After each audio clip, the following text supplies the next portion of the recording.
నమస్కారం. జ్ఞాపకాల ప్రియులారా, ఇది మన రేడియో కథలు.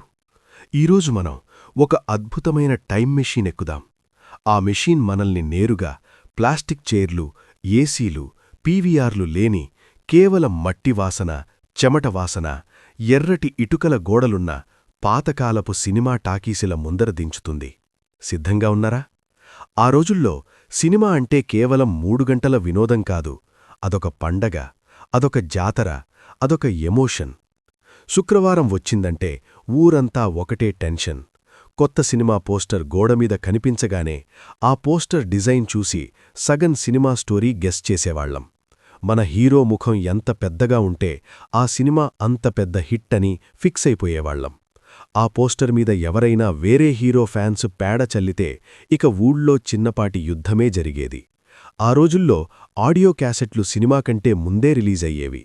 టేప్ రికార్డర్లో ఆ పాటలు వింటూ పెన్సిల్తో క్యాసెట్ రీల్ చుడుతూ, ఒరేయ్, ఈ పాటలో హీరో స్టెప్పులెలా వేస్తాడ్రా అని ఊహించుకోవడం ఎంత మధురమైన అనుభూతి. ఇక సినిమా రిలీజ్ రోజు సీన్ చెప్తే అదొక పెద్ద జాతర. టాకీస్ ముందర పెద్ద పెద్ద కటౌట్లు, వాటికి పూలదండలు, పాలాభిషేకాలు. బాబోయ్, ఆ హంగామా చూస్తే కలెక్టర్ గారొస్తున్నారా లేక మన హీరో వస్తున్నారా అని డౌపొచ్చేది. బ్యాండ్ మేళాలు, డప్పు చప్పుళ్ళు, థియేటర్ ఏరియా అంతా కోలాహలంగా ఉండేది. అన్నిటికంటే పెద్ద టాస్క్ టికెట్ సంపాదించడం. అదొక పెద్ద హిమాలయ పర్వతం ఎక్కినంత పని. టికెట్ కౌంటర్ దగ్గర తోపులాట, ఆ కేకలు, ఆ చెమట వాసన వర్ణనాతీతం. టికెట్ చిన్న రంధ్రం గుండా చెయ్యి లోపలికి పెట్టి, అన్నా, ఒక గాంధీ క్లాస్ టికెట్ ఇవ్వన్నా అని ప్రాధేయపడటం, వెనకాల ఉన్నవాడు మన షర్టు పట్టుకుని లాగడం, మనం ముందరున్నవాణ్ణి నెట్టడం, ఇదంతా ఒక పెద్ద ఫైటింగ్ సీన్లా ఉండేది. టికెట్ దొరికినవాడు యుద్ధంలో గెలిచిన వీరుడిలా ఆ పేపర్ టికెట్ని చేతిలో పట్టుకుని కాలర్ ఎగరేస్తూ బయటికి వచ్చేవాడు. టికెట్ దొరకని వాళ్ల ముఖాలు చూస్తే పాపం, వాళ్ల ఇంట్లో వాళ్లు కూడా అంతలా బాధపడరేమో అనిపించేది. బ్లాక్లో టికెట్లు కొనుక్కుని సినిమా చూసిన రోజులు కూడా ఉన్నాయి కదా. ఆ టికెట్ రేటు 5 రూపాయలైతే బ్లాక్లో 50 రూపాయలు పెట్టి కొన్న మన హీరో సినిమా కోసం ఎంతైనా ఖర్చు పెట్టేవాళ్లం. అదొక గర్వం, ఒక అహంకారం. అలా అలా నెట్టుకుంటూ తిట్టుకుంటూ లోపలికి వెళ్లగానే ఆ చీకటి గదిలో, ఆ చల్లటి ఫ్యాన్ గాలిలో ఒక కొత్త ప్రపంచంలోకి ప్రవేశించిన అనుభూతి. సీటు దొరకకపోతే నిలబడి సినిమా చూసిన రోజులు, నేల టికెట్టు కొనుక్కుని ముందర కూర్చుని తల పైకెత్తి సినిమా చూసిన రోజులు ఎంత ఆనందంగా ఉండేదో. సీటులో కూర్చోగానే పక్కవాడితో, ఒరే, టాక్ ఎలా ఉందంట అని డిస్కషన్ మొదలుపెట్టడం. వాడు ఫస్ట్ హాఫ్ అదరగొట్టాడంట, సెకండ్ హాఫ్లో మన హీరో విశ్వరూపం చూపిస్తాడంట అని చెప్తే ఇక గుండెల్లో ఉత్సాహం ఆగదు. టాకీస్ లోపల ఆ పెద్ద పెద్ద ఎగ్జాస్ట్ ఫ్యాన్ల శబ్దం, ప్రొజెక్టర్ రూము నుండి వచ్చే ఆ కాంతి కిరణం, అదొక పెద్ద మాయా ప్రపంచంలా అనిపించేది. అప్పట్లో థియేటర్ లోపల స్మోకింగ్ కూడా అలవాటే కదా. ఆ ప్రొజెక్టర్ కాంతిలో, ఆ పొగ మధ్యలో హీరో ముఖం కనిపిస్తుంటే అదొక రకమైన స్టైల్ అనిపించేది మనకి. ఇక సినిమా మొదలవుతుందంటే ఊపిరి బిగబట్టి కూర్చునేవాళ్లం. సెన్సార్ సర్టిఫికెట్ స్క్రీన్ మీద కనిపించగానే అందరూ ఒకటే కేకలు. ఆ సర్టిఫికెట్ మీద ఏ ఉంటే, ఒరేయ్, ఇందులో ఏదో ఉందిరా అని గుసగుసలు, యూ ఉంటే ఫ్యామిలీతో చూడొచ్చురా అని డిస్కషన్సు. ట్రైలర్లు వేస్తున్నప్పుడు వచ్చే సినిమాలు ఏంటో అని నోట్ చేసుకోవడం, ఈ సినిమాకి ఖచ్చితంగా వెళ్లాలిరా అని ఫిక్స్ అవ్వడం. చివరికి టాకీసంతా చీకటైపోతుంది. గుండెల్లో కొట్టుకునే వేగం పెరుగుతుంది. స్క్రీన్ మీద ప్రొడక్షన్ కంపెనీ లోగో కనిపిస్తుంది. ఆ లోగో చూసి కూడా విజిల్స్ వేసేవాళ్లమంటే నమ్ముతారా? ఇక మన హీరో పేరు స్క్రీన్ మీద పడగానే ఆ విజిల్సు, ఆ చప్పట్లు, థియేటర్ అంతా దద్దరిల్లిపోయేది. విజిల్స్ వేయడం రానివాళ్లు 2 వేళ్లను నోట్లో పెట్టుకుని ఊపిరి బిగబట్టి ముఖమంతా ఎర్రగా చేసుకుని విజిల్ వేయడానికి ట్రై చేయడం. చివరికి ఒక చిన్న కీచ్ శబ్దం వస్తే పక్కవాడు, ఒరే, నీకు విజిల్ వేయడం రాదురా, గమ్మున కూర్చో అని తిట్టడం. ఎంత సరదాగా ఉండేదో. ఆ విజిల్స్లో కూడా రకాలుండేవి. మామూలు విజిల్సు ఒక రకమైతే 2 వేళ్లతో వేసే విజిల్సు, 4 వేళ్లతో వేసే విజిల్సు, అదొక పెద్ద ఆర్ట్. ఎవరు ఎంత గట్టిగా విజిల్ వేస్తే వాళ్లకి అంత ఎక్కువ రెస్పాన్స్. ఆ విజిల్స్ శబ్దం థియేటర్ గోడలు కూడా బద్దలైపోతాయేమో అనిపించేది. ఆ విజిల్స్ శబ్దంలో డైలాగులు కూడా వినపడేవి కావు. కాని ఎవ్వరికీ పట్టేది కాదు. మన హీరో ముఖం స్క్రీన్ మీద కనిపిస్తే చాలు, విజిల్స్ ఆగేవి కావు. ఇక మన హీరో ఇంట్రొడక్షన్ సీనొస్తే ఇక చెప్పక్కర్లేదు. ఎవడు ఎక్కడున్నాడో ఏం చేస్తున్నాడో ఎవ్వరికీ పట్టదు. అందరూ ఒకటే మాట, మన హీరో.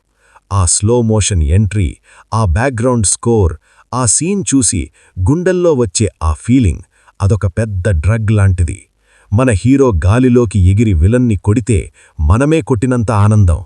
విలన్ మన హీరోని కొడితే "ఒరేయ్, వాణ్ణి చంపేయండిరా" అని కేకలు.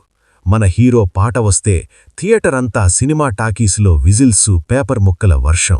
ఆ పేపర్ ముక్కలు స్క్రీన్ మీద పడుతుంటే మన హీరో వాటి మధ్యలో డాన్స్ చేస్తుంటే ఆ అనుభూతి వర్ణనాతీతం. ఆ పేపర్ ముక్కలు ఎక్కడ్నుంచి వచ్చేవా అని ఆలోచిస్తే మనమే కదా వారం రోజుల్నుంచి పాత పేపర్లు, నోట్బుక్స్లు చింపి వాటిని చిన్న చిన్న ముక్కలుగా చేసి జేబుల్లో నింపుకుని, లేకపోతే షర్టు లోపల దాచుకుని థియేటర్లోకి తీసుకెళ్లేవాళ్లం. ఆ పేపర్ ముక్కలు మన హీరో కోసం, మన అభిమానం కోసం మనం చేసే ఒక పెద్ద త్యాగం. పాట ముగిశాక థియేటర్ ఫ్లోర్ అంతా పేపర్ ముక్కలతో నిండిపోయేది. ఆ ముక్కల మీద నడుస్తుంటే అదొక రకమైన మ్యాజిక్లా అనిపించేది. కొన్నిసార్లు చిల్లర నాణాలు కూడా స్క్రీన్ మీద విసిరేవాళ్లం. ఆ నాణాలు స్క్రీన్కి తగిలి కిందపడే శబ్దం కూడా మనకొక సంగీతంలా ఉండేది. ఇంటర్వెల్లో సమోసాలు, పెప్సీలు, ఆ వాసన ఇప్పటికీ నా ముక్కుకు తగులుతూనే ఉంది. పెప్సీ అంటే ఇప్పుడున్న ప్లాస్టిక్ బాటిల్స్ కాదు, గాజు బాటిల్స్.